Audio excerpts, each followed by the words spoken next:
कुछ इठलाती कुछ कह जाती, ये जिंदगी ही तो है।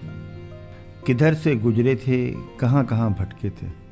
कुछ भिगो गए थे, कुछ छूकर निकल गए थे। कुछ रुला गए थे, कुछ बहा ले गए थे। आओ गाते हैं तराने अनुभवों की दुनिया के। नमस्कार दोस्तों, आप सबका स्वागत है national institute of social defence और ministry of social justice and empowerment, government of India, media for community foundation New Delhi और पीपल्स इनिशिएटिव लखनऊ के संयुक्त तत्वाधान में वरिष्ठ नागरिकों द्वारा प्रस्तुत इस खास कार्यक्रम श्रृंखला अनुभव लखनऊ में, जिस प्रोजेक्ट को कंसीव और डिजाइन किया है डॉक्टर आर श्रीधर, श्री आलोक वर्मा जी और श्री अरविंद नारायण मिश्रा जी ने। रेडियो कोऑर्डिनेटर हैं अरविंद नारायण मिश्रा जी और प्रोडक्शन कोऑर्डिनेटर हैं कुश त्रिपाठी। दोस्तों, कार्यक्रम में प्रवेश करने से पहले मैं एक बार आपको एक टोल फ्री नंबर बताना चाहूंगी जो हमारे सीनियर सिटीजन्स की मदद और सपोर्ट करने के लिए है। आप इस नंबर का इस्तेमाल सुबह 8 बजे से रात 8 बजे के बीच में कर सकते हैं। यदि आपको किसी प्रकार की मदद और सपोर्ट की जरूरत है तो आप इस टोल फ्री नंबर 14567 पर कॉल कर सकते हैं। एक बार फिर से नंबर रिपीट कर देती हूँ, आप चाहें तो इसे नोट भी कर सकते हैं। 14567। इस नंबर पे doctors, hospitals, old age homes से लेकर लीगल गाइडेंस, इमोशनल सपोर्ट और बुजुर्गों के शोषण के केस में डायरेक्ट इंटरवेंशन और निराश्रित बुजुर्गों को रेस्क्यू कराने तक सभी प्रकार के सपोर्ट के लिए कॉल किया जा सकता है। अब आइए दोस्तों, बढ़ते हैं कार्यक्रम की ओर। मैं हूँ तृप्ति और ये कार्यक्रम आप तक लेकर आ रहे हैं अनुभव लखनऊ।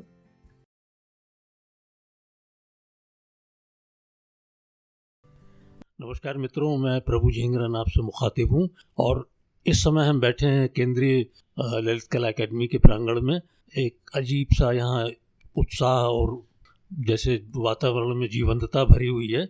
और आज हमारे जो मेहमान हैं, मुझे आपके साथ शेयर करते हुए बहुत अच्छा लग रहा है कि 73 साल के एक नौजवान कलाकार हमारे बीच हैं जिन्होंने अपना जीवन समर्पित कर दिया पत्तियों को आधार बनाकर चित्रकला करने में। राम सेवक साकी जी, आपका अनुभव के इस मंच पर स्वागत है। हमारे जो श्रोता हैं उनके लिए कुछ अपने बारे में शुरुआती दौर में कुछ बताएं। झिंगरे जी नमस्कार, और धन्यवाद आपको कि आपने 73 साल का जवान बोला। जवान सुनकर के अच्छा लगता है। हालांकि मैं अपने आप को वैसे ही समझता हूँ जैसा आप कह रहे हैं जी, इसमें कोई कमी नहीं। देख के भी लग रहा है आपको यही। धन्यवाद अगेन। मेरे अपने जीवन शुरू बचपन से ही मैं नेचर से बहुत प्रभावित रहा। चाहे वो सरसों खेत, नॉर्मली सभी ऐसे बोलते हैं, मैं भी बोल रहा हूँ, सरसों खेत हो, मटर के फूल हो जिसमें सारे रंग मौजूद होते हैं। एक ऐसी चीज, मटर ऐसे फूल है जिसमें सारे रंग हैं। तो इन सब से मैं बहुत प्रभावित रहा, बचपन से ही करता रहा, कुछ न कुछ उल्टा सीधा करता रहा, पेंटिंग करता रहा। उसी पेंटिंग करने के दौरान पढ़ाई हुई, कॉलेज में गया, आर्ट्स कॉलेज वहाँ गया, आगरा कॉलेज। सर्विस लग गई रेलवे में। रेलवे में सर्विस लगी तो मुझे लगा कि शायद मैं देश भ्रमण कर पाऊँ और कुछ काम कर पाऊँ। उसके लिए बहुत ज़रूरी था कि मैं अपना ऐसा प्रभाव बनाऊँ अपने डिपार्टमेंट में ताकि मुझे कोई रोक ना सके। और मैं सफल भी रहा। इसलिए क्योंकि आर्ट ऐसी चीज़ है, वो कहीं ना कहीं हर एक के मन में छुपी रहती है, चाहे वो अधिकारी हो कोई भी हो। आप थोड़ा सा उसको हल्का सा पेंटिंग का ही लालच दे दीजिए, कुछ भी करिए, वो आपसे प्रभावित हो जाएगा। तो इसी के बूते पे मैं पेंटिंग कर सका और अपनी सर्विस लाइफ में बहुत अच्छी तरीके से मैंने पेंटिंग की और बहुत शोज किए और सफलतम शोज किए। उसी दरम्यान कुछ ऐसा भी रहा जो स्वतः हुआ, मुझे नहीं मालूम कैसे हुआ। मुझे राष्ट्रपति श्रीमती प्रतिभा देवी सिंह पाटिल ने इनवाइट किया, सम्मानित किया। ये अप्रत्याशित रूप से हुआ, मैंने कोई अरेंज नहीं किया। एक शो था मेरा रविंद्र भवन में, मुझे नहीं मालूम कि गुजराल साहब कैसे पहुंच गए, श्री आई के गुजराल, और मेरे शो का इनॉग्रेशन किया। ये सब कुछ अप्रत्याशित रूप से हुआ, मैंने कभी कोई तैयारी नहीं की। और 16 शो करीब 25-26 कर ही चुका हूँ। ग्रुप शो होंगे 70-80 का। अरे वाह, इससे कम नहीं होंगे। तो लगातार शोज करता ही रहा और अभी मैं शो करके आया हूँ रोरेक आर्ट गैलरी में, जहाँ मैं हर साल शो करने के लिए जाता हूँ। अद्भुत। और रॉरिक जो कुल्लू मनाली के बीच में जी जी। वहाँ शो करके आया हूँ। और उससे पहले मेरा शो था आपके civil services officers institute Delhi में, अच्छा। जो चाणक्यपुरी में, अशोक मार्ग पे है, चाणक्यपुरी में है, और बहुत सफलतम मेरा शो था। मैंने श्री नवनीत सहगल को इनॉग्रेशन के लिए बुलाया था और मेरा शो बहुत सफल रहा वो। साक्षी, ये हम जानना चाहेंगे कि रेलवे जैसे ड्राई विभाग में रह के आपने अपने कलाकार को और अपनी कला को जीवित रखा, ये सचमुच बहुत चुनौती भरा काम है। कैसे कर पाए आप ये? कलाकार तो अंदर से होता है, कलाकार तो अंदर से होता है, ऊपर से तो कुछ नहीं। कोई अगर वो अंदर से कलाकार, पूर्ण रूप से कलाकार है, तो कोई चीज दुनिया की उसे रोक नहीं सकती। जो वहाँ का माहौल था वो ड्राई है, नो डाउट, आपने ठीक ही कहा, बिल्कुल ड्राई है। वहाँ आर्ट के नाम पे कुछ भी नहीं है, लेकिन मुझे करना था। मुझे लंच टाइम मिला तो मैंने लंच में किया, घर आके किया, और अपनी ही आर्ट से उन लोगों को इतना प्रभावित किया कि वो लोग मुझे रोकना ही बंद कर दिए कि तुम करो, बैठ गया। अपना काम भी सुचारू रूप से करता रहा, पेंटिंग भी करता रहा। बहुत आसानी से हुआ, बहुत आसानी से हुआ। वहाँ कई घटनाएं ऐसी हुई जहाँ मुझे अड़चने आई। जैसे हमारे यहाँ होता है कि जीएम इंस्पेक्शन होता है तो साहब सबकी छुट्टियां रद्द हो गई और ये करो वो करो, मेरे लिए वो भी नहीं हुआ। कुछ ऐसी कृपा रही कि मुझे कोई रोक ही नहीं पाया पूरे। मुझे लगता है आपका पूरा जीवन जो है वो एक इस बात का बहुत बड़ा प्रमाण है कि अगर आप कुछ रचनात्मक करना चाहते हैं तो हर परिस्थिति में आप कर सकते हैं। जी हाँ, कहीं मुझे कोई रोक नहीं पाया किसी बात के लिए। मैं रुकता कैसे, अंदर आर्ट भरी हुई, अंदर मेरे कलाकार बैठा, वो मुझे रोकने ही नहीं देता है। फिर अध्ययन, कॉलेज, मैं किसी कॉलेज से नहीं हूँ ये निश्चित है, लेकिन मेरा स्वतः अध्ययन बहुत है। जैसे कि मैंने रसों के बारे में पढ़ा, अनुराग के बारे में पढ़ा, उसके राग होते हैं, रंगों के राग होते हैं, कुसुम्बी राग, नीले राग, मजिस्था राग, इनको पढ़ा।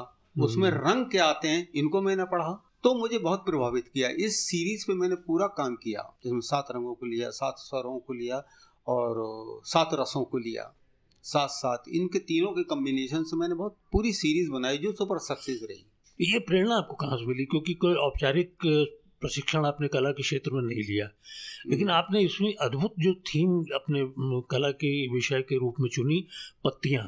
हमने देखा नेटवर्क पे आपके हजारों लाखों फॉलोअर हैं और आपकी पेंटिंग्स को बार बार देखा गया है। तो ये आपके दिमाग में कहाँ से आया कि हम पत्तियों को आधार बनाकर अपनी कला यात्रा शुरू करें? ये बड़ा अद्भुत है कि मैं जब बचपन में छोटा था, अब ब्रश घूमता तो पत्ती ही बनती। अच्छा। मैं वाटर कलर से, जब मैं काम ब्रश लेके बैठता था, वो गिटार का वो कलर आते थे बहुत पहले, जब अगर मैं स्ट्रोक लगाता था तो पत्ती ही बनती थी। कुछ समय बीच में भ्रमित रहा, मैं भ्रमित भी नहीं कहूँगा, मतलब चित्र रचनाएं की जिसमें शारीरिक स्वास्थ्य बहुत सुंदरता मैंने बनानी शुरू की, लेकिन मेरा मन कहीं नहीं लगा। उस स्ट्रोक में इतना ज़्यादा रमा हुआ था मैं, मेरी अंदर से इच्छा थी इसमें और रंग डालूं। और जब ये पत्ते लहराते हैं ऐसा लगता कुछ गुनगुना रहे हो, कुछ गा रहे हैं, कुछ राग से निकल रहा हो, संगीत से निकल रहा हो, और इनका जो लहलहानापन है यानी इनका सौंदर्य मुझे इतना प्रभावित करता, मन करता कि एक लगातार इन पे काम करता रहूं। और कभी भी मैंने एक पत्ती पे दूसरी पत्ती रिपीट, सिंगल स्ट्रोक सिंगल पत्ती, डबल पत्ती का कोई मतलब ही नहीं। और इसी विधा में अनजाने में, मैं नहीं जानता, क्योंकि मैं ऐसी टेक्निकल सर्विस में था जहाँ मैंने आइसोमेट्रिक और पर्सपेक्टिव को बहुत काम करता था, वहाँ मुझे काम कराया जाता था पर्सपेक्टिव पे, आइसोमेट्रिक कहीं नहीं पढ़ाया जाता है, एक अलग चीज़ है। तो जब इन दोनों को मिला दिया मैंने, और मैंने नहीं मिलाया, आई एम सॉरी, मैंने नहीं मिलाया, वो अपने आप मिल गए। जब मिलके एक रूप निखरा और जब मैंने पत्तियों में काम करना शुरू किया, पेंटिंग बनानी शुरू की, तो मेरे ऊपर कुछ लोगों जो कि बहुत इसके मनीषी भी मतलब हैं, विद्वान हैं, बड़ौदा में भी मिले, यहाँ मैडम वंदना सहगल मिली, उन्होंने कहा सर आपकी पेंटिंग में तो सरलिज्म पूरा भरा हुआ है, क्योंकि जो 10 किलोमीटर की दूर पे जो पत्ती का साइज है वही आप 1 फीट की दूरी बना रहे हो, और तो भी पेंटिंग सर पे नहीं आ रही। तो लोगों ने जो बनाया वो ऐसी सब्जेक्ट्स को लेकर बनाया, ऑब्जेक्ट्स को लेकर बनाया, आप तो नेचर में सरलिज्म कर रहे हैं। यही आर्या साहब ने कहा, यहाँ BN आर्या तो वो आते थे, ये लोग आते थे मेरे, और बहुत बहुत खुश होते थे मेरी पेंटिंग। तो मैं तो नहीं जानता था, मैं सच बताऊं, मैं इतना ज्ञानी नहीं हूँ, मैं नहीं जानता था कि विधा कहाँ से कैसे उसमें घुस गई जाती है। बट उसने मुझे जीवन दान दिया। आज की तारीख में पूरे देश में इन पत्तियों को लेकर के बहुत चर्चाएं होती हैं। आपके जो कला प्रेमी हैं नेट पर मैंने देखा उनके कमेंट, उनकी बातचीत से ऐसा लगा कि वो आपके अंदर एक कलाकार की छटपटाहट है, कुछ खोज रही है, कुछ नया कुछ करने की कोशिश करते रहते हैं आप। तो ये जीवंतता कहाँ से लाते हैं आप? मुझे नहीं पता, ये तो प्रकृति का देन है। मैं तो नेचर को देखता हूँ, पगला जाता हूँ, मेरी समझ में नहीं आता है कहाँ से उसमें घुस जाता है। मैं इस सब इतना नहीं जानता हूँ, लेकिन हाँ मैं करता हूँ और मुझे आनंद मिलता है। आनंद मिलता है जब कहीं अटक जाता हूँ। पत्तियों में कुछ रंग ऐसे हैं, एक रंग के लेके चल रहा हूँ मैं, एक सीरीज को लेके चल रहा हूँ और उसके बाद अटक गया तो मैं घंटों में बैठा रहता हूँ। मेरी समझ में आता फिर इसमें रंग कहाँ से लाऊं मैं, फिर अपने आप ही चेतना जागृत होती है, उसमें कलर डाल देता हूँ। लोगों को बहुत पसंद। आपके अनुभवों को शेयर करके हमें इतना अच्छा लग रहा है कि जीवन के इस पड़ाव में भी आप नए रंग खोज रहे हैं, नई विविधताएं खोज रहे हैं जीवन में। तो हमारे तमाम ऐसे जो श्रोता हैं जो सुन रहे हैं इस कार्यक्रम को, उनसे आप क्या कहना चाहेंगे? मैं तो कह रहा हूँ भैया, रंग असीमित हैं। जीवन इतना सुंदर है, इतना सुंदर है जिसकी कोई लिमिट नहीं, कोई सोच भी नहीं सकता। आप उसको जीना सीखिए, मुस्कुराना सीखिए, हंसना सीखिए। कुछ नहीं मिलना रोने से। आप अपने जीवन काल में आप जीवित हैं तो हंसिए, मुस्कुराइए, उसको जिए और काम करिए। कुछ क्रिएटिव सोचेंगे आप तो आपको आनंद आएगा।